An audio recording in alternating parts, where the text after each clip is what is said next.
Good afternoon, everyone. Thanks for joining us for Taking Plan Designs to New Heights. I have just a few announcements. For those of you who are requesting credit, please note that to receive CE credit, you must remain logged into the video portion of the webinar for the entire program. Logging into the audio portion only is not sufficient for CE credit. Continuing education credits are being offered for the following designations: CFP, CIMA, CPWA, CIMC, RMA, CPE, and SHRM. Also, at the end of the webinar, we would like to request that all attendees fill out the evaluation form that will pop up. If you have any questions during the presentation, please submit them through the question box. At the end of the webinar, we'll answer as many questions as we can, but we want to be respectful of your schedule and end on time. If we don't get to your question today, we will follow up with you afterwards. Tomorrow, you will receive an email with a link to replay today's broadcast. Now let's get started. Our instructor today is Mary Reed, Pentegra's National Director of Pension and Protection Planning. Mary is a specialist in qualified tax advantage strategies for small business owners. She helps those business owners turn a good year into a great year by keeping more of what they have earned. Mary, I will turn this over to you to start talking practical and tactical actions. All right, thank you very much. We'll get started here. All right, so our learning objectives for today, right, we're going to talk about plan design. We'll talk about the importance of that plan design process because that's where it starts in setting up a plan for the employer, and talk about why the planning and the design is important and why it has been de-emphasized in recent years in the qualified plan space. Hopefully identify some strategies to help ascertain plan sponsor objectives so you can know and share with us how we should design that plan to meet those objectives. Understand how to meet those objectives by using plan design, and then also how to apply some specific design options that we'll talk about through the WebEx. So let's start with the plan design process. Where does it start? So the goals of plan design when we meet with an employer is we want to design a plan that meets their needs. Simple as that, meets their objectives, that it achieves that. If we don't have a discussion with that employer about what those objectives are, how can we design a plan to meet them or know that the plan we present to them will meet them? So that's an important part of the process. We want to help them secure tax advantages. That's what qualified plans do, right? They're tax advantage tools for both the sponsor and the participants. And along those lines, to make sure that that plan is designed to maximize contributions in a way that the sponsor wants, whether that's through salary deferrals or through employer contributions. This is a source of retirement income, obviously, for everybody involved. And that sometimes that's part of the design, is the objective here to accumulate some particular target of money for retirement. That may affect the type of plan that we suggest. And also we want to make sure that plan sponsors understand and are able to fulfill their fiduciary responsibilities. They are fiduciaries when they create a plan for their employees. And so they need to be aware of what their fiduciary roles are and what that entails to make sure that they know what the expectations are and are able to do that. This has kind of become a lost art, it seems. I've been doing qualified plans for businesses for over 40 years. Yeah, that's a long time. And as the market has shifted, when we're doing defined benefit plans or cash balance plans or those kinds of plans, it's all about the design of the plan. But as 401k kind of took over the world, 401ks hit the stage in 1981 and have really taken over the world for a lot of companies in the retirement plan space. And as other, financial vendors have gone in, they really become kind of cookie cutter in a lot of ways.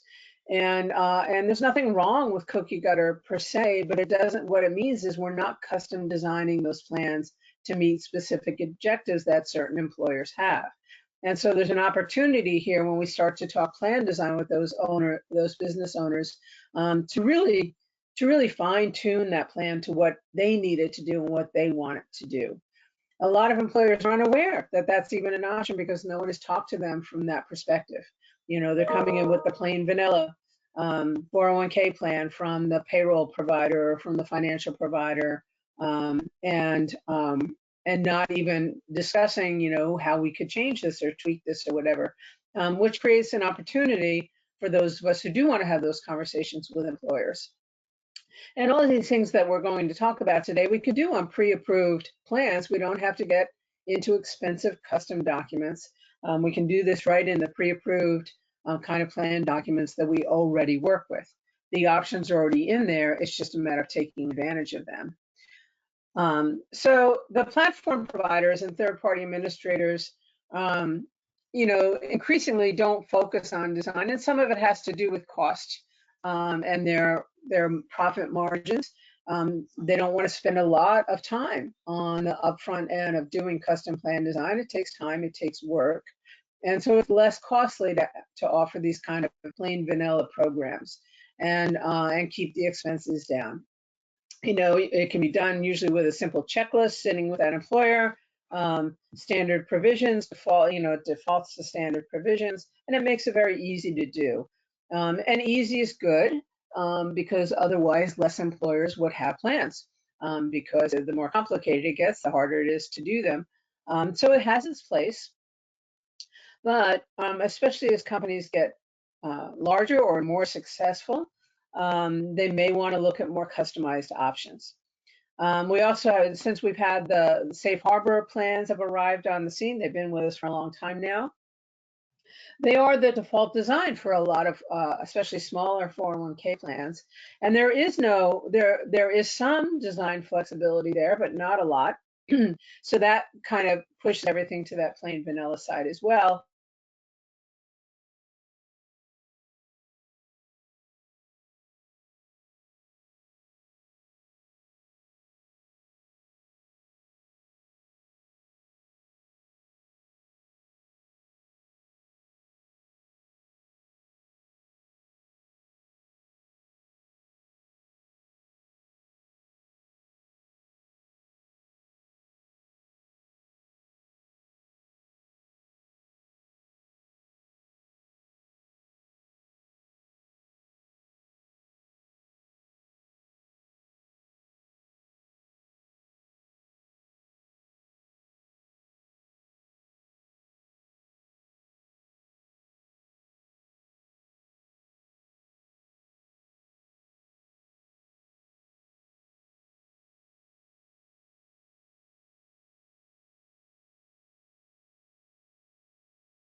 Please bear with us for one moment while we reconnect the audio. Thank you.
Okay, Mary, go ahead and continue, please.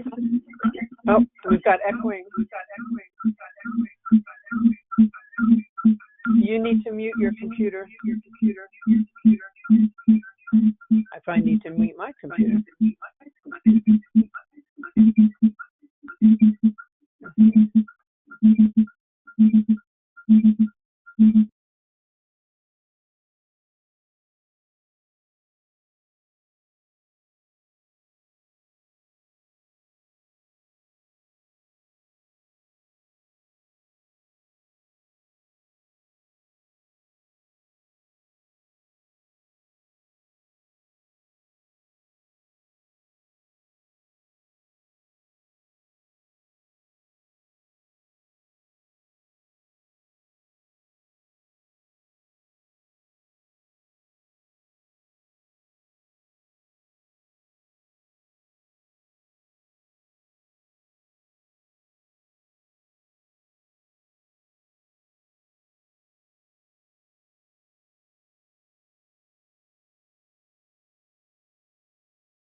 Do we have sound? Do we have sound back? Yes, I can hear you now. Sorry, everybody, for the trouble. All right, so we'll pick up here, and hopefully it won't happen again. Just let me know if we lose the audio again, but hopefully we'll be good. All right, so we're talking about plan design as a differentiator. And the reason we're talking about plan design today is exactly this. This can differentiate you in the marketplace. There's a big difference between going into an employer and giving them just the plain vanilla plan and going in and saying, we want to design a plan that meets your objectives, that meets your needs, and we'll custom design that plan to do that for you. That's a really valuable offering to bring to somebody. Just thinking, if you went into for ice cream place and all you got was plain vanilla because they didn't give you a choice. Well, what if I want, Rocky Road? We can offer them Rocky Road. So this will better align, the idea here is better align with that employer's objectives and make the plan work better for them. So not only will it work better for them today, but it will continue to work for them. And we can do this right on the documents that are available. As I said, you don't have to get into pricey custom documents to do this. These features are in volume submitter documents that are available that get used all the time. So it doesn't have to increase the expense of doing the plan, just having a plan that's more efficient and better in the long run. So here's our first polling question. So I will stop for the question.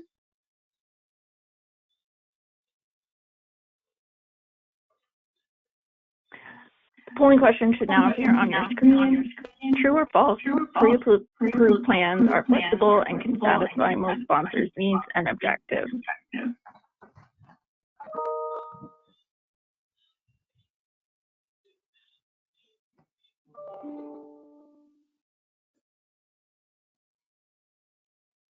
The poll will appear on your screen in a few seconds for anyone who's yet to select your answer.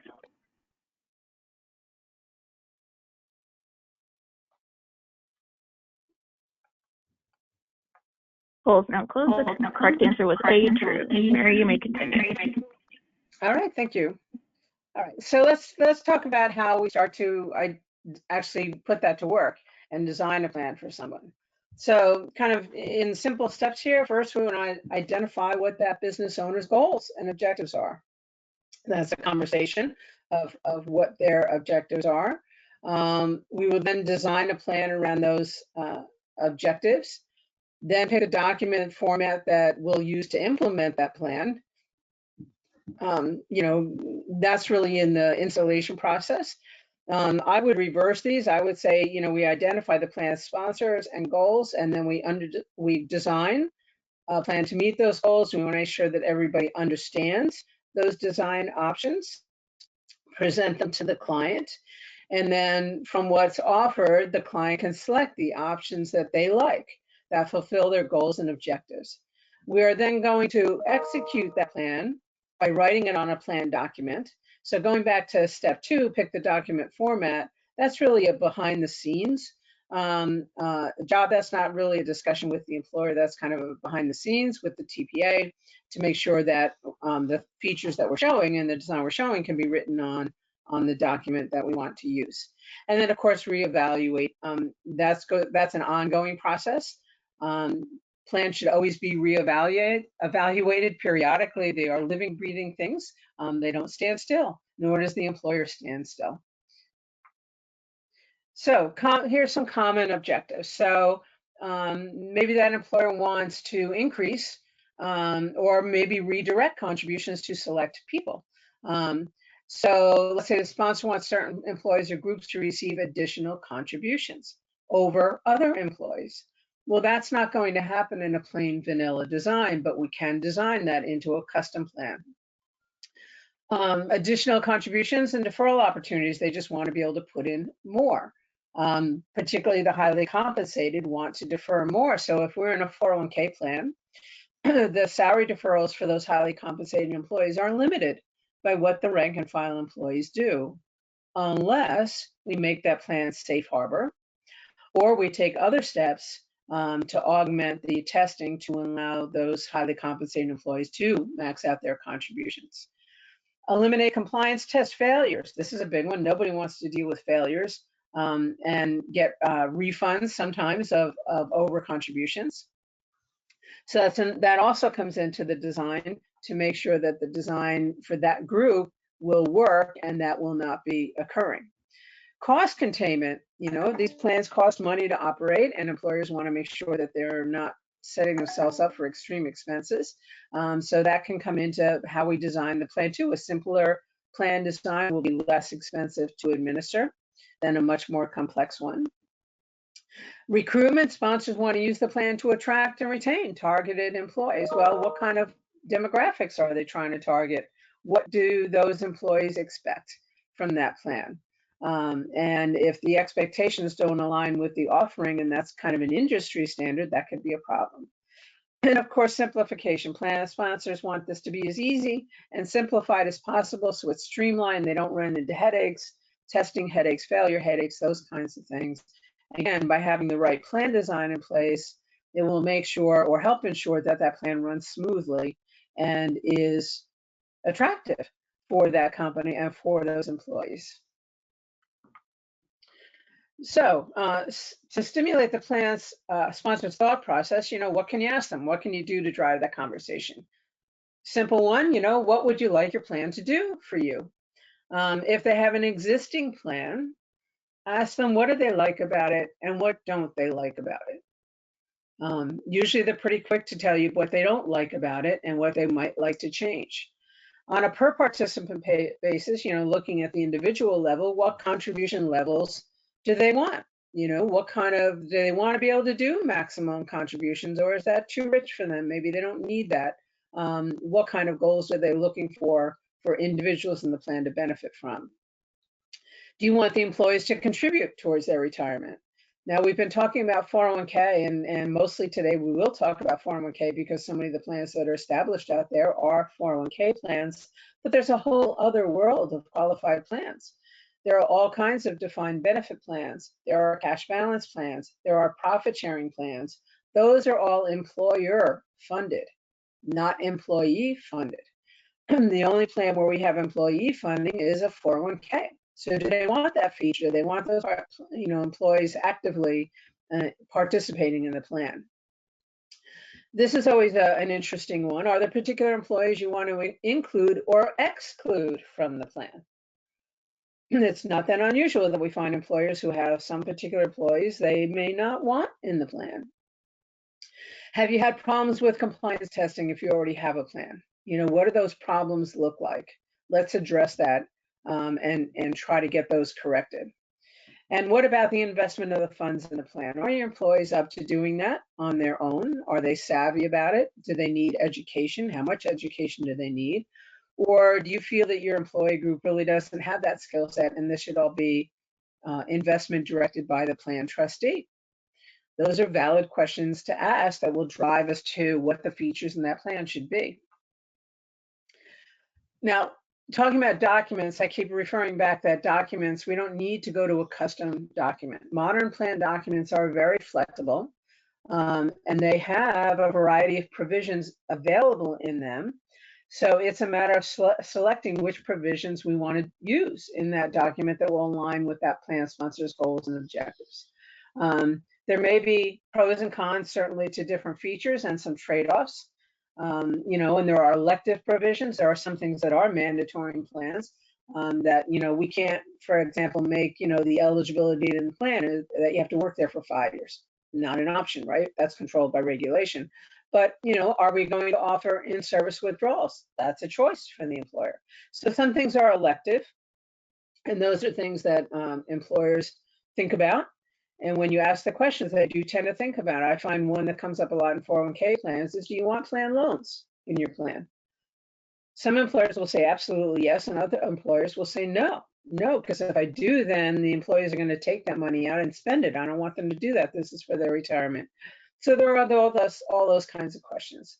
If they have an existing plan, we can amend it to make changes if they've changed what those objectives are, or we've now clarified them. And certainly if it's new plan, we write it in the way they want it. So again, all about aligning with what their objectives are. It's our job to know what provisions in the plan document will do that.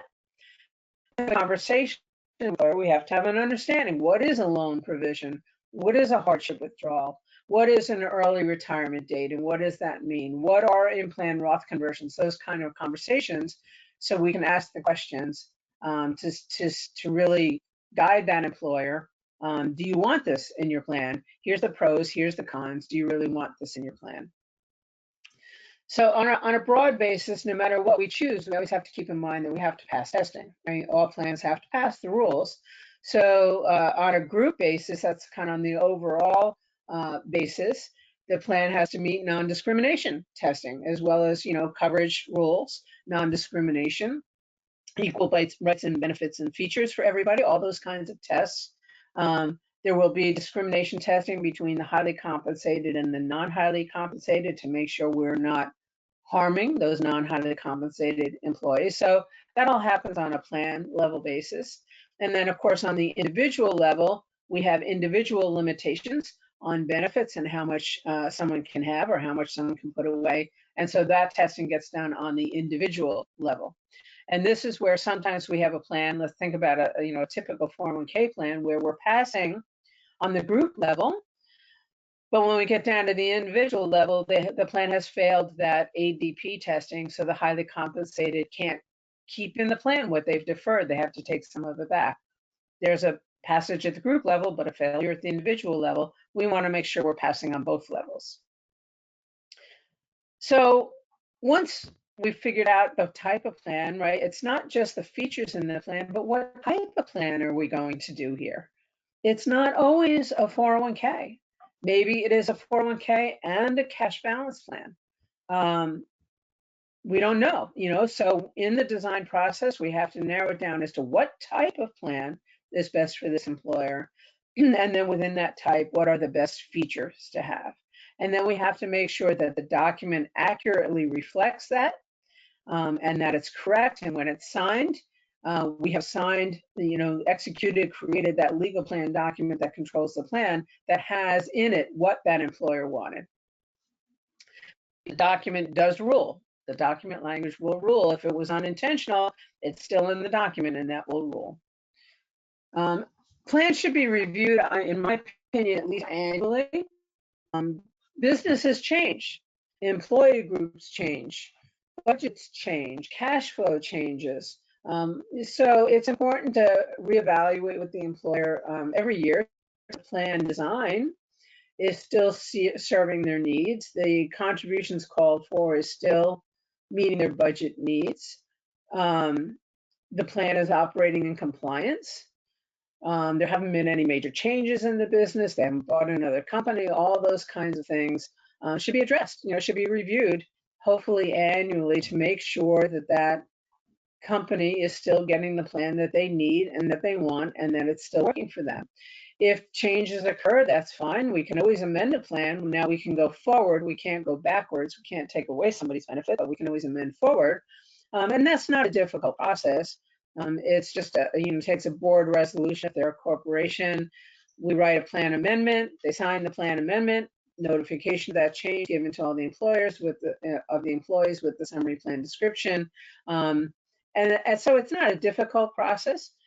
It's just, part of the process that has to be done to keep that plan current and operating the way that they want. And it's not something to shy away from. It's okay to do amendments. All right, we'll take our next polling question. The polling question should now appear on your screen. What is the first step in the plan design process? A, understand plan design options. B, pick the document format.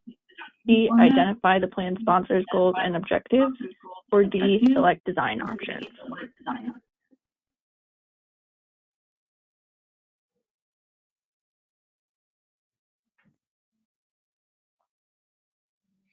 This poll will be available for another few seconds for anyone who has yet to select an answer.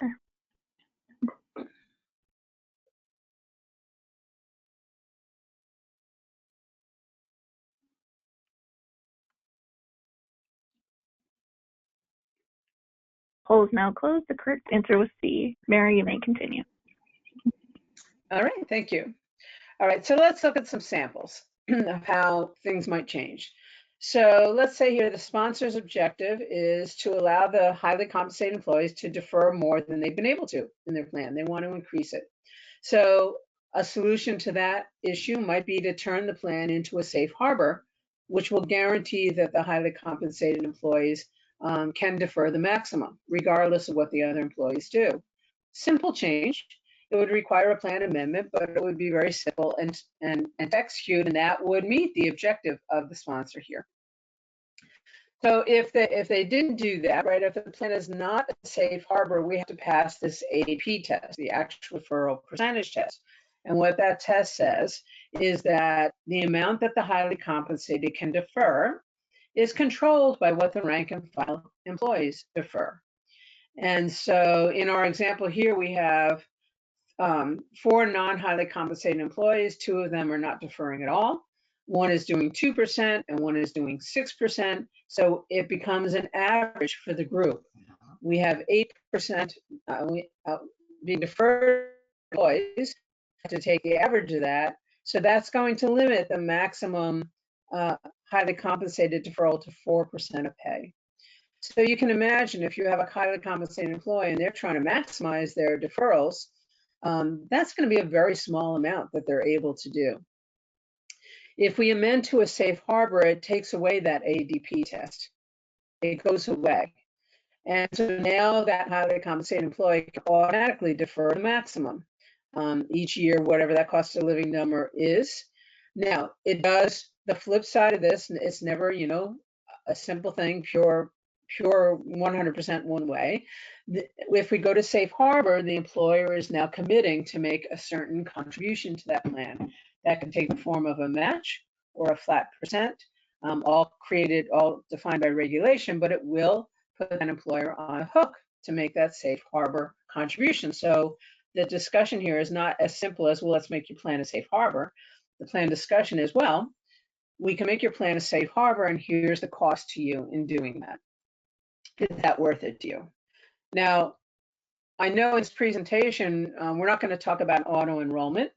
That's a whole topic unto itself. But another way to go here maybe would be to switch a plan to auto enrollment. Now, with the Secure Act, new plans are required to have auto enrollment. Only businesses less than 3 years old don't have to do it, but a lot of plans have to go to existing plans, and new plans will be on auto enrollment. That increases the level of participation for the employees. Now, will that guarantee a highly compensated can still do the maximum? No, it will not. And they probably still won't be able to with an automatic enrollment. But if they wanted an adjustment somewhere in between, auto enrollment would be another option to talk about to increase that deferral percentage from those rank and file employees. So going back to the safe harbor, right? So the pros here are we get rid of that ADP testing. And so now our highly compensated can automatically defer the maximum, anybody who wants to. It simplifies the testing on the plan and it eliminates those failures of having deferred too much. We can't have that failure now. The expense, the employer now has to make contributions that are required. There is additional reporting and disclosure that has to be given to the employees. And for those plans who may allow for after-tax employee contributions as well, they're not covered by this safe harbor rule. That would still have to pass separately. All right, so let's look at another objective. Now we have the matching contributions, but only for certain groups of employees. They don't want to do it for everybody. So if you have a plain vanilla 401k and you have a matching formula in there, probably everybody's getting the same match. But if we go to a custom design, we can give different matching rates to different classes of employees. That would be a plan document amendment to do that, but that's certainly allowable. We can have multiple matching formulas in that same plan. So, a significant employee turnover in department here that they're showing, let's say our current formula is a 50% match up to 6%. So, yes, the good thing is it'll probably encourage employees to defer 6%. Not everybody will, but it is encouragement. But it doesn't get them past 6%. So maybe now you're targeting your employees are deferring 6%, but that's still not going to let your highly compensated defer more. And maybe you need an employee retention tool here where your highly paid employees or your longer term employees, you want to reward them more for staying. So we could put multiple benefit formulas in here where we give some employees that we choose to 100% match up to 10% compensation, for example. And maybe by doing that, we're able to increase our employee retention because now they have a very generous program that they get rewarded for being around. It helps our ACP test because we've raised the averages. So it's helping our overall testing. And it's become a way for this employer to reward a select group of employees. So the approach, or we can have targeted groups, right? And we can have multiple groups. It doesn't have to be two. We can have multiple groups and target specific matching contributions for each group that meets that sponsor's goals. The cons are it will be a more complex plan design, so it can drive up administration costs. And of course, it would require the employer to be contributing more to anybody that they've increased that match for. So again, nothing's purely black and white. It's a discussion of pros and cons and which is the better and more important feature for the employer. So let's look at this objective. They want the HCEs, the highly compensated, to make deferrals by improving that ADP test. They don't want to go to a safe harbor, but they still want to increase what those highly compensated can defer. Now we get into some tricky designs where we can exclude some people from the plan. Just because you're an employee doesn't necessarily make you a plan participant. First of all, you have to meet age and service eligibility requirements to come in the plan. Typically, it would be 1 year of service in which you work 1,000 hours and that you're 21 years old. However, now that you meet the eligibility, it doesn't mean we have to let you in the plan either. We can still exclude employees from the plan. We have to pass what's called participation tests. We can't exclude everybody, but we can exclude certain percentages of employees. So if some of those rank and file employees, maybe that's a way to bring our ADP test up to help those highly compensated employees. So here's a little example. We have a shipping department employee and they have low deferrals there. They feel they can't afford to put it in. And so our deferral percentage is only 2% of pay. So now our highly compensated are limited to 4% of pay. What if we amended that plan to eliminate that department? maybe that's a particularly low deferring department in the company, but we have other employees to company who defer more.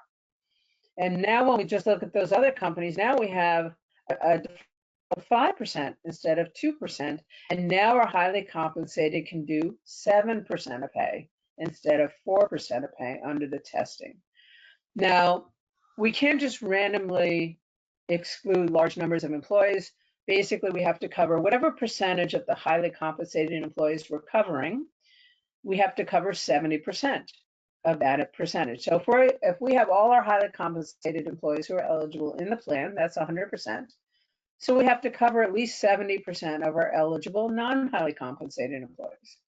So if I had 2 highly compensated employees and 10 non-highly compensated employees, my 2 highly compensated could be in, and I could exclude 3 of my 10 rank and file employees.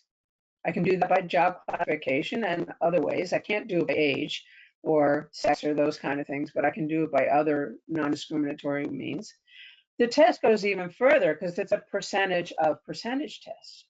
If in my example here I had 2 highly compensated employees and one of them is out of the plan, I'm only covering 50% of my employees. Now I'll have to cover 70% of 50%. That's only 3.5 employees. Now I cannot cover a half employee, so I'd have to cover 4, but now I'm only having to cover 4 out of my 10. Maybe that helps me get past my ACP test. So the pros here of taking this strategy is we can improve our testing, hopefully, to help get to the goal of allowing our highly paid employees to put in more. The negative is these employees will know that there is a plan that they are not in. And that could be a pretty morale dropping factor at the employer because they will know there is a plan that they are excluded from. And that can be a problem at some employers. Some fine, but it could be a challenge. So you have to take that into consideration. All right, next polling question. The polling question should now appear on your screen. Which of the following is true regarding a safe harbor 401k plan? A, safe harbor design plans allowed HCEs to maximize deferrals. B, the ADP test is deemed to be satisfied. C, employer contributions are required. D, all of the above, or E, A and B only.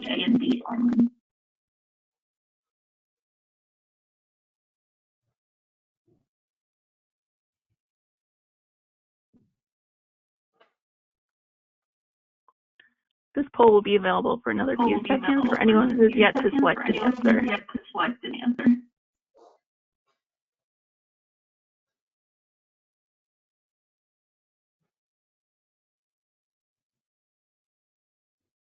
Poll is now closed. The correct answer was B, all of the above. Mary, you may continue. All right, thank you. All right, so let's look at some more possible profiles. So here, the sponsor's main objective is to reduce their costs through exclusions. Again, if there are less people in the plan, it will cost less money to administer. So here again, they could take an approach of excluding perhaps some of the HCEs, which would allow them to exclude additional non-highly compensated employees. But again, people will know there is a plan that they are not in. So let's look how this might play out in an example. Here we have an example. We have 2 highly compensated partners, 3 highly compensated associates, 10 non-highly compensated administration staff, 6 non-highly compensated paralegals, and 4 non-highly compensated investigators. Sounds like a law firm to me. So if we have everybody in the plan, we've got 10, 20, 25 people in this plan. Are highly compensated. We have many more non-highly compensated than highly compensated. So depending on how much they're actually deferring, we'll control what those highly compensated employees can do. And we're paying for 25 participants. So if the plan were changed so that we excluded all the highly compensated employees, it's an interesting rule that if we have a plan that does not have both highly compensated and non-highly compensated employees, but only has non-highly compensated employees, we can get much more discriminatory in the plan and do a lot of things that we wouldn't be able to do if we had any highly compensated employees. So that's what we're looking at here. What if we excluded all those highly compensated employees? Then we could, if we wanted to, also exclude a bunch of those other employees and maybe leave only the paralegals in the plan if we wanted to. Now that would kind of be a rather unusual plan design, but we could. Maybe a more common plan design might be that we exclude those highly compensated employees and we do non-qualified deferred compensation, some kind of non-qualified planning for them to give them benefits and leave just the remaining rank and file employees in the plan, and that would lower our costs for the plan. If we went this route, this would ensure, because we get rid of those highly compensated employees, that we are passing our 410 coverage testing and that ADP and ACP testing here because we only have rank and file employees. Seems like a really drastic move, but there are places where this can fit, and we're not going to ignore those highly compensated employees. We're going to treat them and reward them in some other way that may be more effective and more efficient than doing it through the 401k. So obviously the pros here is if we can do this and meet the objectives that the employer has voiced and get that cost reduced on that 401k and also take away that hindrance on those highly compensated being limited as to what they can defer, then that's good. The cons are we do have some other testing issues we have to wrestle with here, and that dissatisfaction of those highly compensated employees being excluded. That's what I'm saying. Typically in the real world, if you took the approach, you would do something individualized for those highly compensated employees that we have just excluded. All right, so let's look at another one. This employer wants to provide additional matching contributions, again, only to certain non-highly compensated employees, and they'd like to simplify the testing. So here, we could exclude those highly compensated employees from the plan, perhaps entirely, or we could just exclude them from matching and provide additional matching contributions to the select non-highly compensated employees that they want to.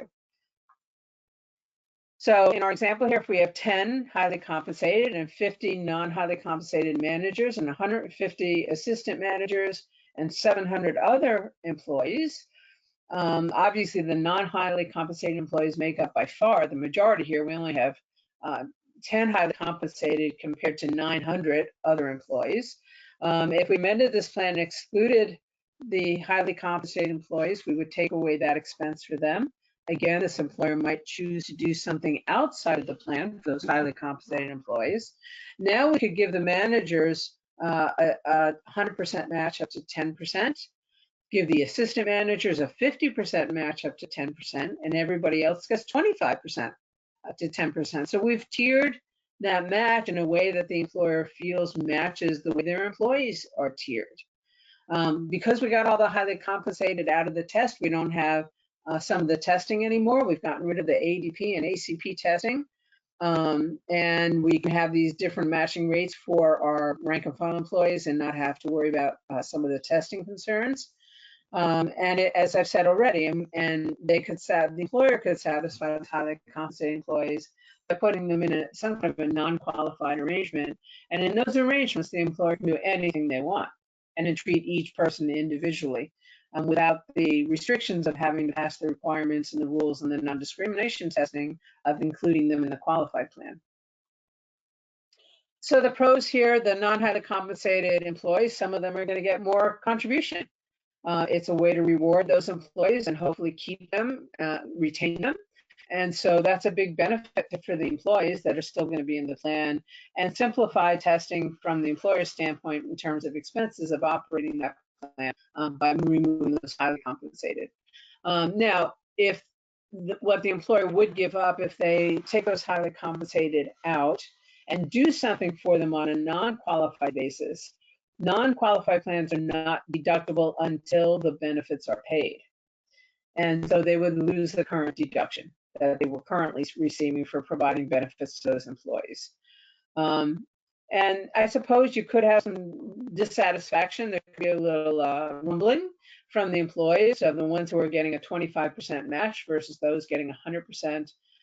But if it matches kind of the hierarchy of the company, sometimes it's based upon job position, Sometimes it's based upon longevity, so that it makes sense in that work environment. Then you could hopefully avoid those kinds of complaints and conflicts. Here's an employer that likes to make regular Roth IRA contributions through conversions of plan assets. So we can allow after-tax contributions and in-service distributions. Or we could have a Roth provision for the salary deferrals in the plan as well. Here, we could allow after-tax, and then they can just convert that amount, or it could be an additional amount on top of Roth deferrals that they want to convert to Roth. Our example here, we have one highly compensated and one non-highly compensated employee. This is a safe harbor 401k with a 3% fail-safe contribution. That highly compensated employee cannot do a Roth IRA. They make too much money for the Roth IRA. They can make Roth salary deferrals and Roth conversions, but they cannot have a Roth IRA. So if we allow the plan to have additional after-tax contributions from employees, that highly compensated can make an additional $20,000 of after-tax contribution, then take an in-service distribution, take it out and convert it to a Roth. Or conversely, we might amend the plan to allow for in-service or in-plan Roth conversions. It could be done either way. Now, for that $20,000 that highly compensated wants to defer, we do have to pass discrimination testing on that. And so in reality, they may or may not be able to do it. We have to look at the specifics of that in particular employer, because there is testing that's not covered by the safe harbor. But there are some ways to pass that testing if the employee themselves is not deferring as much with what are called QNECs, qualified non-elective contributions. Those are employer contributions made for that employee that are immediately vested and account in the test and can help us get through the test. It may be worth it to this employer to make those additional non-QNECs for the employees in order to put their additional $20,000 in to convert to a Roth. So the pros here is that highly compensated can make those significant after-tax contributions and convert them to the Roth that they want. But the downside is there may be that added expense of making that fully vested contribution for that employee to get past the testing. And there's some more complexity on the administration of this plan. There's more testing that has to be done, so there could be more. Next polling question.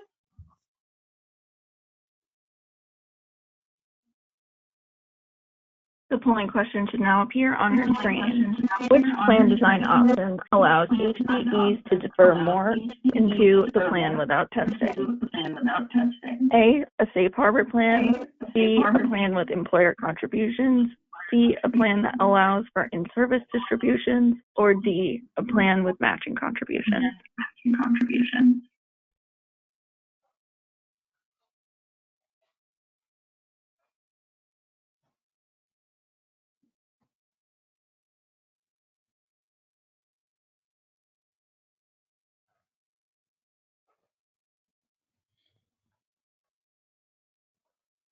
Poll will remain open for a few more seconds for anyone who's yet to select an answer.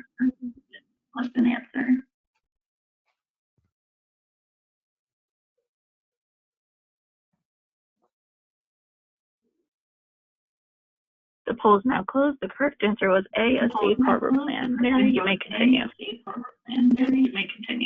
Thank you.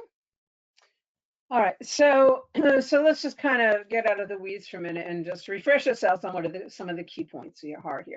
Ideal plan design helps ensure that the plan meets that sponsor's goals and objectives. That is our priority here.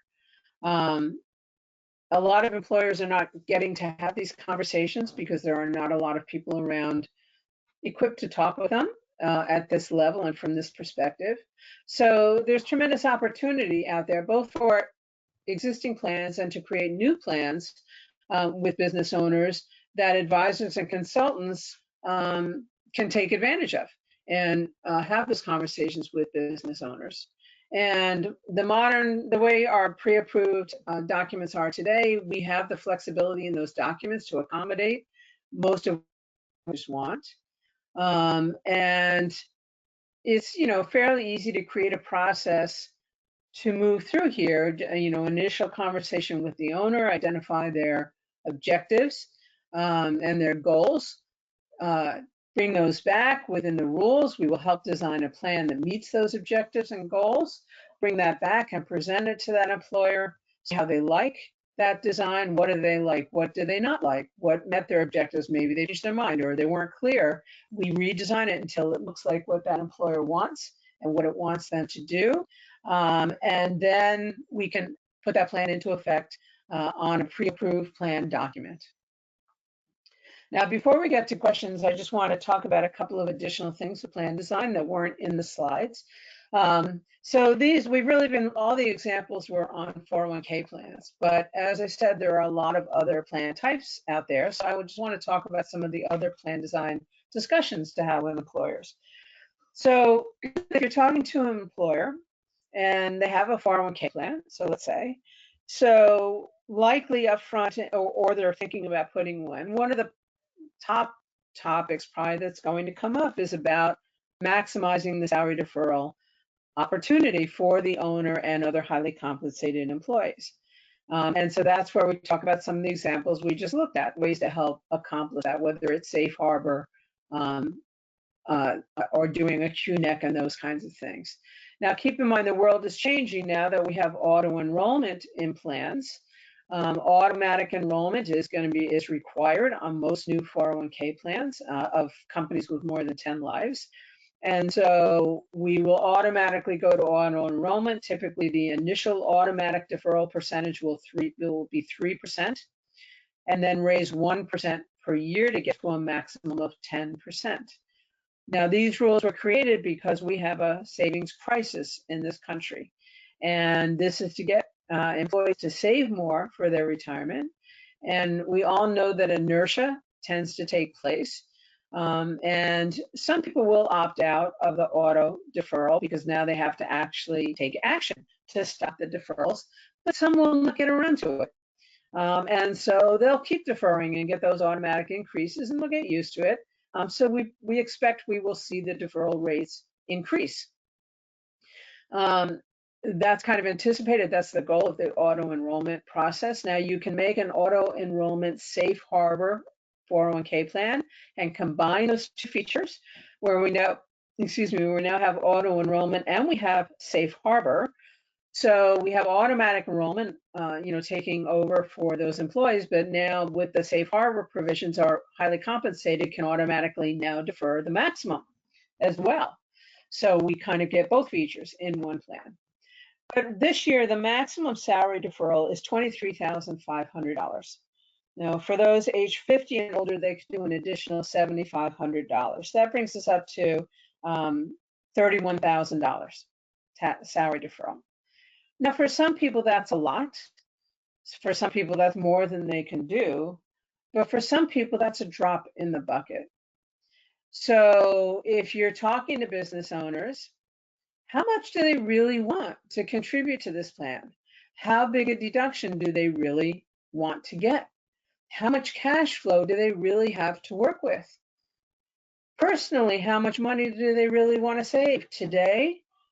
Or maybe what do they want to accumulate for their retirement? How many years do they have till they want to retire? Questions, and can play into how we actually ultimately design a plan.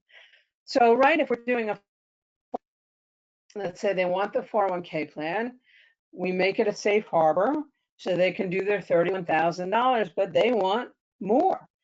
The maximum someone can get on an individual level in a 401k plan this year is $70,000. $77,500 when you add the catch-up, which gets added on top of that. So if they're doing a $31,000 salary deferral, how do we get to $77,500? How do we do that? We can do that in a 401k plan. These plain vanilla 401k plans, I think lots of times don't have this conversation with the employer, but right in that plan, we have the room to bring them up another $40,000+. How do we do that? 401k plans are a profit sharing plan at their base. It is a profit sharing plan with the added features of salary deferrals. So for that employer who really wants more, whether it's for themselves, for select employees, as a general employee benefit, because they want the deduction, whatever those drivers are, we can now look at the not just the salary deferral features in that 401k, but the profit sharing features as well. When that employer makes a profit sharing contribution, we can make it so it's discretionary. So every year, that employer can decide they don't want to put in anything as a profit sharing contribution, or they want to put in all the way up to the max. The maximum profit sharing contribution an employer is 25% of the total payroll of everybody who's in the plan. So that's total employer contribution. So if we have a match or a safe harbor employer contributions, those would count towards that 25%, but whatever's left, the employer could still contribute. Now, once they contribute it, we have to have a formula as to how it gets divided among the employees. There are 4 different ways to have it divided. The simplest would be proportionate to pay. Everybody gets the same percentage. So if the employer contributed 25%, everybody will get 25% of their pay, assuming they're not exceeding our $70,000 limit or $77,500 if they're 50 or older. But maybe the employer doesn't want to give the same amount to everybody, just like some of the examples we looked at with the matching. Then we can go to a different profit sharing formula. At the other end of the spectrum is new comparability. With new comparability, we can divide our employees into groups. We can even have a different group for every employee if we wanted to. And each different group gets a different percentage of that profit sharing contribution, gets a different percentage of pay. This enables us to take that profit sharing contribution and sway it towards the people that the employer wants to benefit the most. Now, we have to give some to the employees. We don't get to ignore them, but we have control here to sway that money to favor those people that that employer wants to favor. So that's a whole nother part of the design discussion. You're talking 401k plans. If that employer wants to go beyond that $77,500, let's talk about defined benefit plans. Maybe they really want a contribution for themselves, not of 70,000, but of 300,000. Well, we can do that if we go into the world, particularly a cash balance paired with that 401k plan. And if that employer is really thinking about their personal retirement, they're thinking now, actually, I might want to retire someday, and they haven't been good about saving money. Well, in a 401k plan, you make your contributions and you don't know what you're going to have for retirement benefit. You never know. It all depends what the investment performance is on that money, gains and losses, and how much you've actually contributed over the years and how much the company has contributed. If we go to a cash balance or other type of defined benefit plan, a benefit that they will receive at retirement is defined by the plan document. Right now, in a cash balance or other kind of defined benefit plan, we can provide a benefit for someone at retirement age of 62 or 65 of a lump sum of about $3.4 million if their income is high enough to support that. That can be very, very meaningful for someone who's trying to figure out how to exit their business or have a golden handcuff on employees that they want to stay there till retirement. So there's a whole breadth of opportunity here to talk with that employer, find out what their needs, what their objectives are, what's their budget, what do they really, really want to do with this plan? Not only as an employee benefit program, but as a benefit program for themselves and for those that they are really particularly wanting to benefit. And from there, we look at all the options that are available to us and do our best to design a plan within the rules. They'll meet all the requirements that will meet those objectives. But don't self-limit on the objectives. Tell them, dream away. You know, what are your objectives? What would you really like this to do? And then we will design a plan to come as close to that as possible within the rules. So with that, I think we only have about a minute left. I don't know where we are on questions, but we have another minute, so I'll take anything that we have. Great, we do have some questions. I think we should have time for one. This one came in, Mary. What options are available if an employer wants to contribute more than the salary deferral limit? Then we would add the profit sharing or go look at one of the defined benefit options depending on how much more they wanted to contribute. Okay, great. And then just in addition to that, how much can each participant receive in total contribution? The maximum that in any kind of defined contribution like a 401k plan this year is $70,000 between all the contributions to that plan per individual. Unless they're 50 and older, then they get that $7,500 catch up on top of that $70,000. Fantastic. Or Thank you 100% so of much. it, I should add And that. thank you Yeah, everyone you know, who you can't get attended today's webinar. Any questions we didn't get to today, we will follow up with separately. And as a reminder, please complete the survey questions that will pop up on your screen in just a minute. Everyone have a great rest of your day.